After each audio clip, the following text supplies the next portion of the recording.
How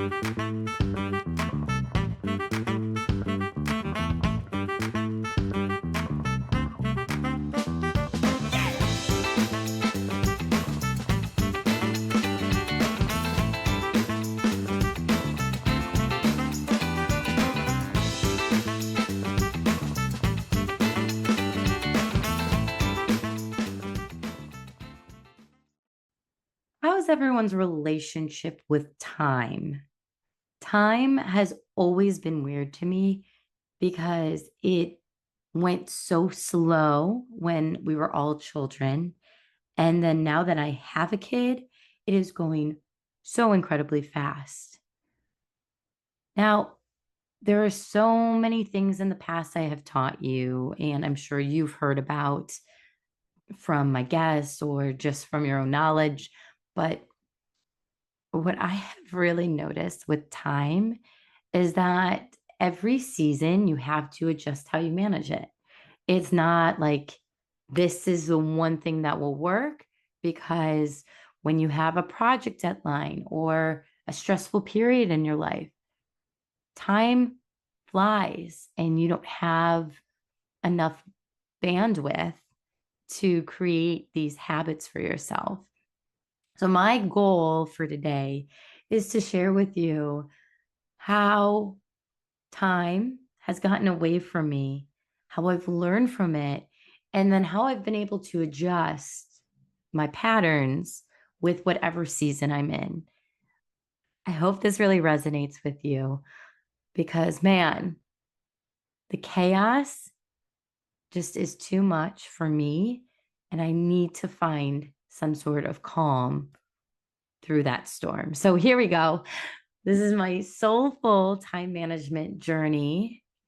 So when I discovered that I was having a baby, I knew instantly my world was going to change. What I did not know was how much. And it started by me shifting how I performed at work. Now, that didn't mean I was lazy or anything like that, but I had to manage my energy because sometimes I was feeling excellent, other times I was feeling emotional. And then there would be times, like through my third trimester, that I would just need to breathe and walk around nice and slow. But I know that I've shared with you, I moved across the country and it was one of the busiest times. I was in my second trimester, moving to a whole nother state, figuring out my doctors. So I really had to be specific with my energy and time. This happens so often. I have clients that have a busy period in their work year. Sometimes it's heading into the holidays. Sometimes that's New Year, where all the big clients they have to go and see and visit. What really has helped me is living with intention. So each month, I set an intention for myself, not a goal. I talked about the word of the year. With that word of the year, how can you set that intention for yourself? Well, for January, for me, my intention is to get myself moving again because I had no time the last few months because I was managing a schedule. I really needed to decide how to live with intention. And when I was pregnant, that was, like I said, kind of slowing down. Once I had Samara, I had to speed up a little bit, but I had to manage my energy because I was breastfeeding constantly. And that meant I needed to set hours for my work that made sense. She didn't really have a nap schedule at the beginning because we were getting to know her and what she liked to do throughout the day, what energy she needed. Around, honestly, 7 months was when I noticed, okay, I can make a little more time for that. Became completely different energy in her because she's starting to crawl and move and speak, and just understanding when she got tired, her nap schedule. Oh, I'll schedule a client hour, or I'll go and bring her to my mom, or my podcast interviews are all at night now. And I'll do my solo episodes while she's napping. So just understanding that made me live more with intention. My intention for this podcast, my intention for our routines, my intention for my business this year.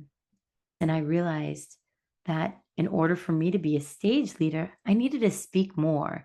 And I appreciate all of you that told me that they wanted to learn where this all came from. How did I become a stress management coach? And I wanted to give you some insight and stories that weren't just from my past, but present. So today, it's all about the chaos I've been going through and what I've been allowing in the different seasons. So I've been super mindful now of her schedule, and I need to be mindful of my own energy. And with that, I needed to start creating space for what matters. This is still something I'm working on. It's really, really hard for me. This is probably the hardest one that I'm going to teach y'all today. And it's funny, I think of Wicked and how they were talking about holding space.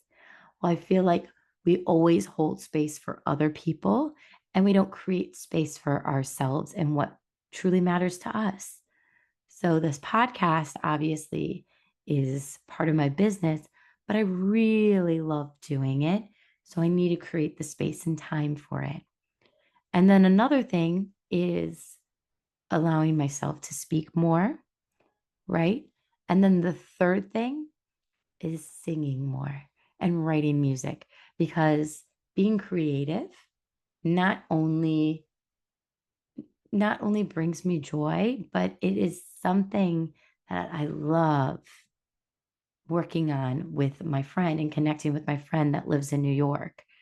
If you haven't listened to any of our music yet, go to Maybe Soon Music. You can find a lot of our music videos on YouTube, and our music's everywhere on Spotify. So stream away and share. It truly is an amazing time for me to express myself making music. So I want you to think of what you need to create more space of. It could be as simple as I need to create a time for me to walk a lot more, or get my workout in, or maybe you're working all the time. You need to create space for your friends, for family members, with your child. And this is the last one that I believe isn't as hard as we make it. And it's being present in each moment. Now, social media takes up a lot of people's bandwidth. And what I'm hoping we all can do more of in 2025 is set down the phone and be more present. Be present with your significant other. Be present while you're on the phone. Trust me, I have done this. I have scrolled or been purchasing clothes for Samara and on the phone with a friend, and you're not actively listening to them. I'm hoping that when you are present, you notice how much your stress level comes down. Because when our head is in a bunch of things, there is no way we're able to actively listen to our bodies as well as the space around us. The times when I'm most present, I see Samara's smile. I hear her giggle. I'm able to joke around with my husband. I discover something new about my business and myself and how I can create better and stronger relationships. This will take time, but if you give yourself the time, not only will this bring more joy, but your energy levels will actually be up. The phone sucks our energy a lot, can leave us depressed, feeling uneasy. I know you've seen all the studies out there about reducing the screen time. So understand that time can go slower again, like it did when we were kids, because we're living with intention. We're creating space for what matters, and we're being present.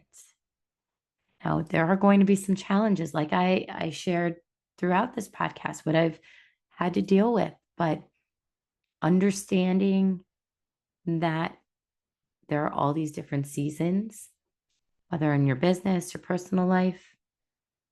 And as long as you do those three things, live with intention, create space for what matters, stay in the present, time will flow like the river. So stop saying you don't have time for this and start saying, yes, and I'm going to use my time wisely. Thank y'all for listening today. Remember to speak well to yourself on this self-love journey.